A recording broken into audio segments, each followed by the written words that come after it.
Good morning, শুভ সকাল। কেমন আছেন বন্ধুরা? আশা রাখছি খুব ভালো আছেন, আর আমরাও খুব ভালো আছি।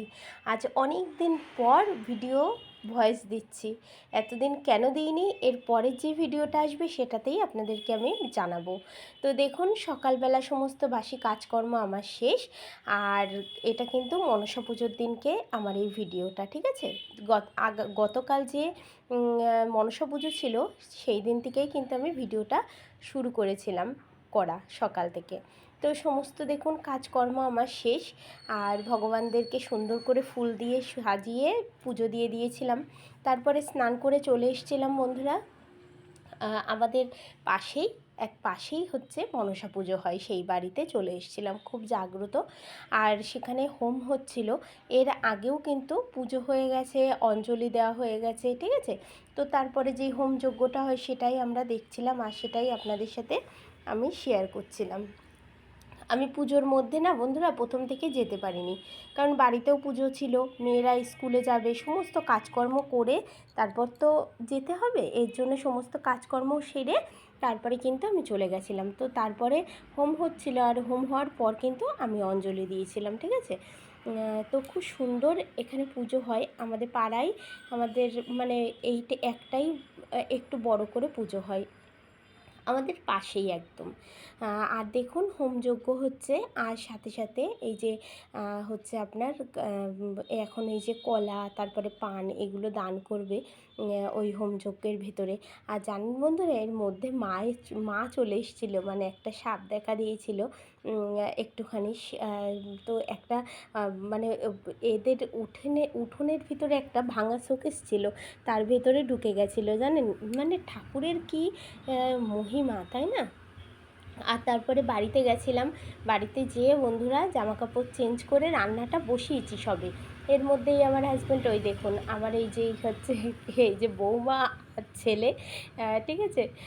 তো এই যে যাচ্ছি, তা ওরা বলছে যে গাইজ, হ্যালো গাইজ, হ্যাঁ আমি ভিডিও করছি, তাই একটু হাসাহাসি করছিলাম। তো হচ্ছে দেখুন বন্ধুরা, এই যে চলে যাচ্ছি হচ্ছে আপনার বর্ডারে। আমাদের এই যে বনগাঁ শহরের একদম, বনগাঁ শহরটাতে একদম লাস্ট প্রান্তে, ঠিক আছে? তো হচ্ছে এই সীমান্তবর্তী এলাকাতে একটা মনসা মন্দির আছে, যেটা আমি গত বছরও গেছিলাম, আর এবছরও গেছি। তো যেটা বলছিলাম, রান্না বসাতে বসাতে আমার হাজব্যান্ড বললো চলো এখনই চলো, নইলে একবার বৃষ্টি হয়ে গেছে, আবার বৃষ্টি হবে, তখন কিন্তু ভিজে যাব। তো বর্ডারে যাচ্ছিলাম আমরা, বর্ডারে ওই মন্দিরটা, হ্যাঁ। আর অন্যবার যেখান থেকে ঢুকতে দেয়, এবার কিন্তু সেখান থেকে বন্ধুরা জানেন না ঢুকতে দেয়নি। এটা অন্য পাশ দিয়ে ঢুকতে দিয়েছে। অন্যবার আমরা ক্যাম্পের ভেতর দিয়ে যাই। আর হচ্ছে যেখান থেকে বাংলাদেশ ইন্ডিয়া মানে পারাপার হয়, সেই জায়গাটা দেখা যায়, ঠিক আছে? কিন্তু এবারটা সেবার দেখাতে পারিনি, কারণ এবার হচ্ছে অন্য পাশ দিয়ে যাওয়ার রাস্তাটা করেছে বিএসএফরা। তো তারপরেও মানে একদম শেষ সীমান্তে চলে গেছিলাম, ইন্ডিয়া বাংলাদেশের মাঝখানে।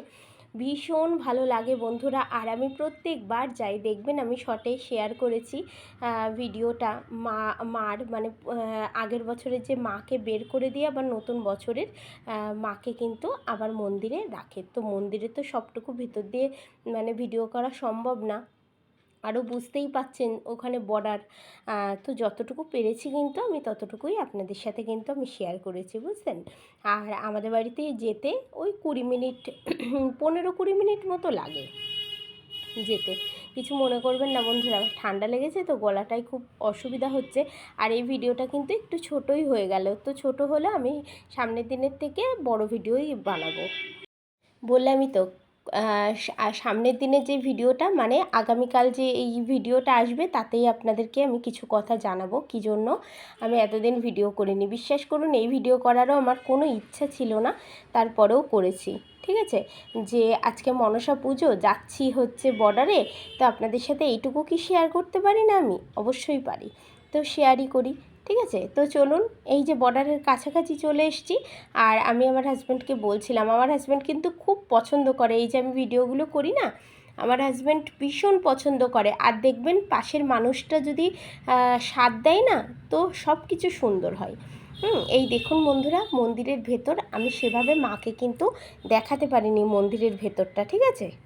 আর দেখুন বন্ধুরা কত মানুষ, মানে এত মানুষের ঢল, কারণ বছরেই একবারই এই বর্ডারে ঢুকতে দেয়, আর কিন্তু সারা বছর ঢুকতে দেয় না। তো বন্ধুরা এই যে হচ্ছে আমরা প্রসাদ খেতে বসে গেছিলাম, খিচুড়ি প্রসাদ এত সুন্দর হয়েছিল, কোনো তরকারি ছাড়াই খিচুড়িটা অপূর্ব সুন্দর। আর এই যে বন্ধুরা আগের বছরের যে মাকে বের করে এই বটগাছের নিচে রাখেন, আর এখানেই জানেন সমস্ত দুধকলাগুলো দেওয়া হয়, কারণ ওই মন্দিরের ভেতরে তো এত দেওয়া সম্ভব না। দেখুন বন্ধুরা কত দুধকলা দেওয়া হয়েছে। তো বন্ধুরা ভিডিওটা এখানেই আমি কিন্তু শেষ করছি।